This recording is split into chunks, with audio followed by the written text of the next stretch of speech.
Thank you so much for your invitation. To my acknowledgement, my mother-in-law gave me an unexpected reply. You're not coming with us. You annoy me. Got it? I wondered what made her treat me in this way. She didn't see me as a part of her family. Was it the job I had that bothered her so much? I felt like her words punched me in the face, and was too shocked to say anything back. I had managed to endure her abuses so far, but I wasn't gonna let her get away with this one. My name is Tracy. I've been working at quite a big company. The job itself is nothing fancy. But I'm surrounded by many good colleagues, including my boss. It's a nice environment that keeps me working here.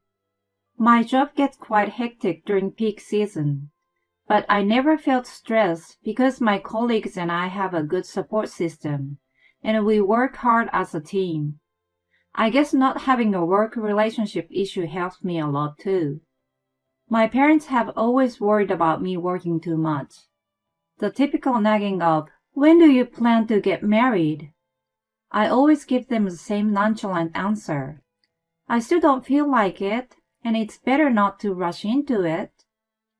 They normally just sigh and shake their heads at me. My life changed when my company threw a big party. I had never felt comfortable in a social setting, but I forced myself to join as it was a part of my job. The dinner was amazing, but I felt dizzy in the crowded hall, so I went out to a balcony to catch a fresh air. I was enjoying the night breeze when I heard a man's voice. It took me a while to realize that someone was speaking to me. "Oh, I'm sorry, I was in my own world." The guy standing across from me looked plain but friendly. "Are you antisocial?" His blunt question made it easier for me to be honest. "Yeah, I prefer working," I replied with a wry smile, to which he answered shyly, "Me too. I thought I was gonna be the only unsocial one here." He seemed to relax a bit and start asking me questions. His name was John, and we spoke about our work and our interest in traveling and movies. He was really into films and even knew a lot about old Hollywood. I prefer watching a movie at home than going out with a bunch of people. "Me too." He sounded a bit enthusiastic about my comment, and he immediately said, "Whoops, I haven't met anyone I can really talk to about all this, so I got a bit too excited." He seemed embarrassed. I found him cute, and we continued our conversation alone on the balcony. We exchanged our numbers at the end of the night. I normally didn't give my number easily to guys except at work, but he was different, in the sense that he made me feel relaxed while talking to him. "Are you dating someone now?" I froze to the out-of-the-blue question of Anne one day at work. She continued without care. "Because you start wearing cute outfits to the office, I assume you are meeting someone special after work." I wasn't certain what she meant by dating. "Not sure if we are dating, but we have common interests, and we watch movies or have dinner together. That's all." She looked at me puzzled and then rolled her eyes. "That is called dating." I guess she could read my mind, going, "Wow, I've been dating." She slapped her forehead and chuckled.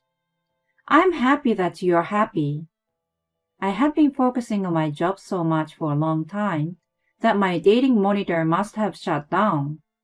Also, it just felt so natural to be with him, so I didn't even think about our status. John and I had smooth sailing. It wasn't a passionate romance like in Hollywood movies, but more laid back, and we had a peaceful time together. Eventually, we got engaged. Although my work required a lot of me at times, he never complained about it. My colleagues were happy for me, and glad to hear that I would be working as usual after my marriage. We started planning our wedding and invited our friends as well as all of our colleagues. John's parents had a quiet manner just like him. His dad was courteous and a man of few words. His mom had a demeanor of dependability without being noisy. When we had dinner to introduce each other's family, it wasn't like our parents hit it up, but it was more like a friendly gathering. However, my mom had a look of worry later that night. When I asked her what was wrong, she said, "You might have a problem with John's mom later on. But John is a reliable guy, so I hope he can stand it between." John's mom was well-mannered, but didn't look bitchy. I shrugged off my mom's comment at that time. Later on, I came to realize how on point my mom was about her. Our wedding and honeymoon were both amazing. I always wanted to go to Rome ever since I watched Rome on Holiday.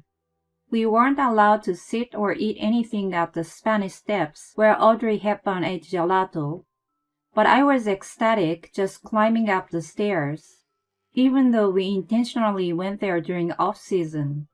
There were still tons of tourists trying to take pictures. After we returned home, and just when we felt like we settled down, my work started becoming busier. I had already told John's parents that it normally got overloaded with work before and during long holidays, but it was particularly busy that Christmas season, and I didn't think I could take any days off. John and I went to visit his parents, and I informed them that I would miss the first Christmas with them. John's dad said, "We don't really have a big celebration anyway, so don't worry about it. Just come and see us when things settle down." John's mom too. I agree with him, but she looked like she had more to say. When I was helping her in the kitchen, my instinct came true. She still had a backward idea and thought women should stay at home and take care of the housework. When John came into the kitchen to help, "Cooking is a woman's work. Go relax in the living room." She shooshed him away. Of course, I wasn't allowed to relax.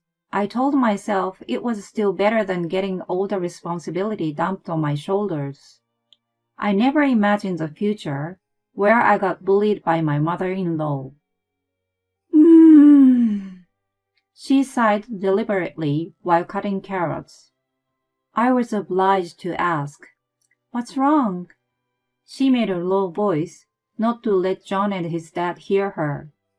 "You can't take Christmas off, can't you?" "It's disappointing and quite rude. I'm sure my husband is actually upset," she mumbled. I was astounded seeing her like that for the first time. It was totally unexpected for me.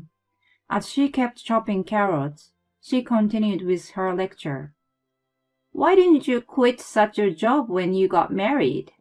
I hope you're not planning to work for long."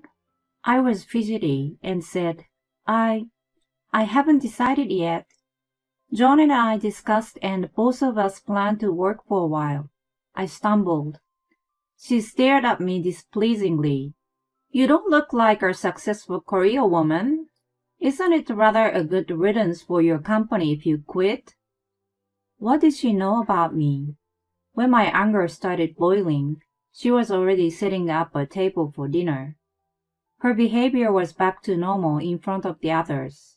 I was remembering the comment by my mom when she first met John's mom. "What's the matter, honey?" I was brought back to myself and started taking food to the dining room.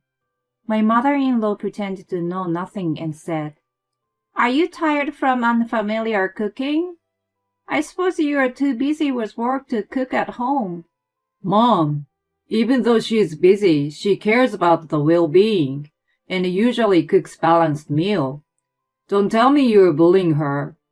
"Of course not. I'm just concerned about her." I was amazed by her quick change of her behavior. My father-in-law prompted, "Let's eat." and we started dinner. John and I left the next morning. I probably had a gloomy face, so John asked me, "Are you okay?" I quickly thought it was better not to mention anything. That may cause an issue with their good relationship. "It's nothing. I guess I'm a bit tired from work." I covered it up. Sorry. You didn't get to relax much with my parents around on your days off."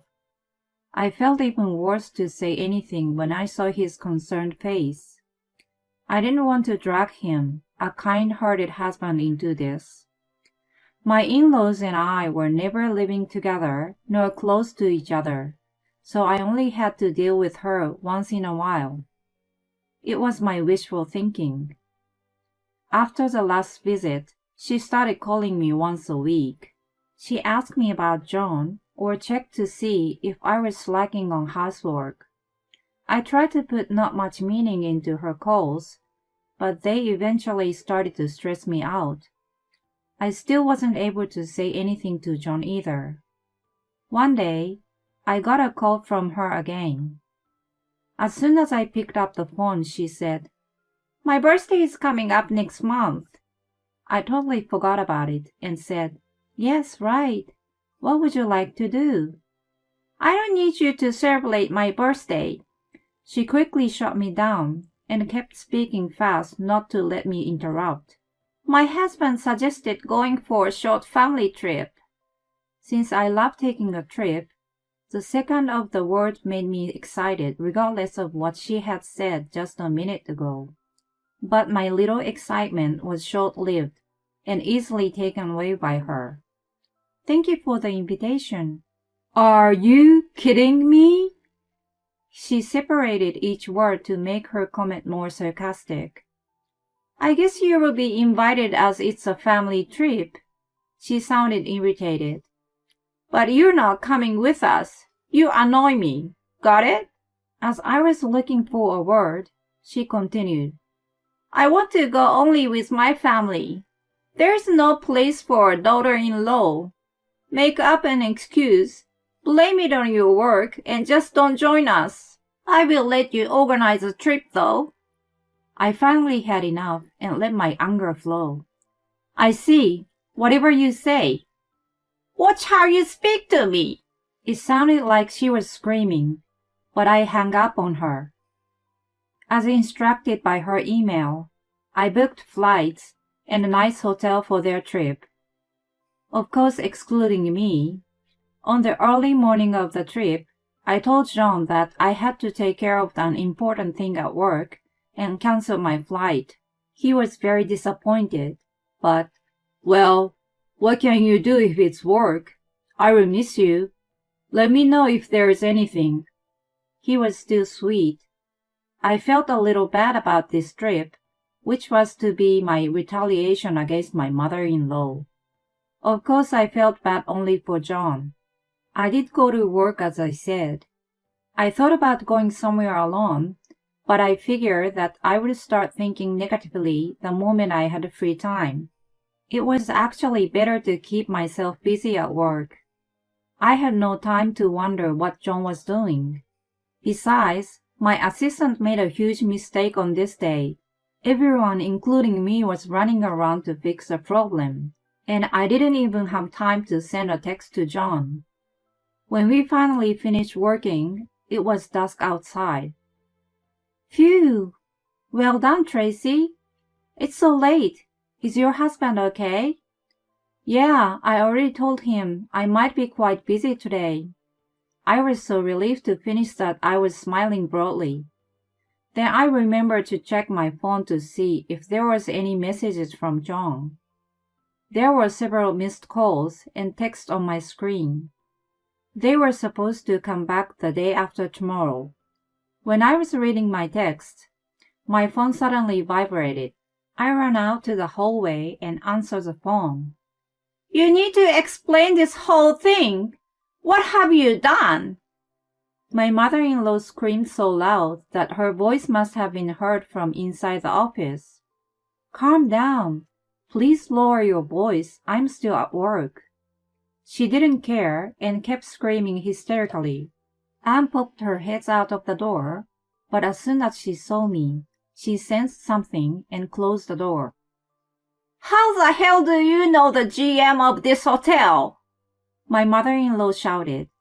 She explained frantically that when John told the front desk the number of guests was changed to 3 upon check-in, the staff told him it was originally booked for the 3. She was too late to interfere and was questioned by John and his dad. She eventually had to come clean about what she had done to me. "You know, I told you I work in the travel industry. That hotel was going through a hard time at one point. I really liked the service and amazing scenery around it, so I helped with the marketing to attract young crowds. People started coming because it was great for social media photos and unique services. I know the GM since then." She was listening with heavy breathing. I could imagine her face looking like the possessed girl from The Exorcist. "The GM asked us why we are having a family trip without you. You arranged all this, didn't you?" I calmly answered the enraged mother-in-law. "No way, it's peak season right now. I didn't think he had time for such a thing." I pretended to be innocent. The GM and I had a good relationship, so when I was at the hotel for work last time, I told him that I got married and my last name had changed. John's last name was unique, so the GM must have noticed. John must have heard his mom's yelling and came over. I heard his voice in the back, and then he took the phone from her. "I'm really sorry, honey. I had no idea what my mom was doing to you." "Don't worry, babe. I didn't tell you either." "I got scolded by the GM. He told me to take really good care of you and said it's rare to meet someone as compassionate as you. I felt like I was being scolded by your dad." I laughed at his comment. The GM was about the same age as my dad. He also had a daughter who was married, so maybe he did take it personally. "I will see you tomorrow. We need to talk about this. Love you, Han." We hung up the phone. After they came back, we had a family meeting at John's parents' house. My mother-in-law was really not interested in what I did for work, so she didn't even know that John's company was a subcontractor of mine. John was told by the GM that if he didn't take good care of me, the hotel was going to re-evaluate the contract with his company. "It will affect your performance review." When the GM mentioned it, my mother-in-law finally realized that she interfered with her own son's success and had greatly regretted her action. It probably didn't have that much of an impact on his career, but she had no work experience of her own and totally believed it. She looked remorseful and shrunk a half size during the meeting. "I will never take a trip with you. I will only go with Tracy from now on." To John's comment, she scurried to defend herself. "Please forgive me. I will tell the GM I will never bully Tracy, so you will have no problem at—" Before she could finish her sentence, John grimaced and cut her off. "You are so wrong. This has nothing to do with my work. If you can treat Tracy nicer, I will never speak to you again." She was sobbing at his words. "I'm really disappointed to know you are such a terrible person." Her husband condemned her. Then she took my hands in hers. "I'm very sorry. Please forgive me.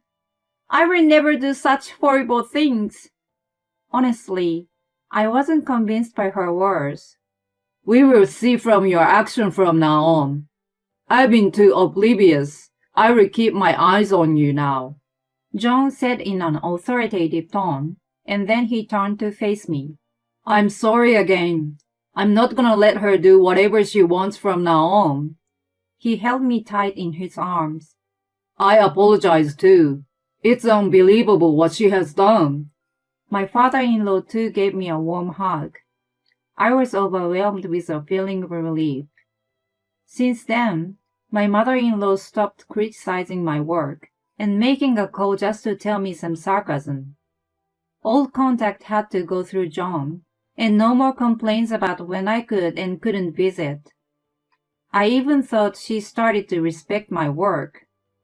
My father-in-law had never done chores at home, and he was told by John, "You need to start helping Mom with housework." He was struggling with cooking, but he helped with cleaning, and started to show more appreciation toward his wife. The atmosphere of the house became a little more joyful since then. "Did you worry that I was going to take my mom's side?" When John asked me, I honestly told him that I didn't want to create a cause to break their relationship. "I'm glad we could turn the bad experience into a better family. Thank you, hon." He gave me a kiss on my forehead. 3 months after the family trip, the 4 of us were staying at the same hotel. "Glad to see that it's still popular," I happily commented to the GM. "It's because of you," he said with a shy smile. My mother-in-law told him, "I'm very sorry for the incident. I've been scolded by my family, and I deeply regret it now. I apologize for making you worried. John has been a very good husband." He looked at us family wholeheartedly and said, "Tracy saved this hotel and me, so please take care of her." He really sounded like my own dad. I realized then that I was valued by many people, and I felt grateful for that. The trip turned out to be better than I had imagined. I had been there numerous times for work, so I was like a local guide. I took my family to secret spots, and we were all excited like kids. It was the perks of this job and my efforts. My in-laws and I would keep a reasonable distance and a good relationship in the future.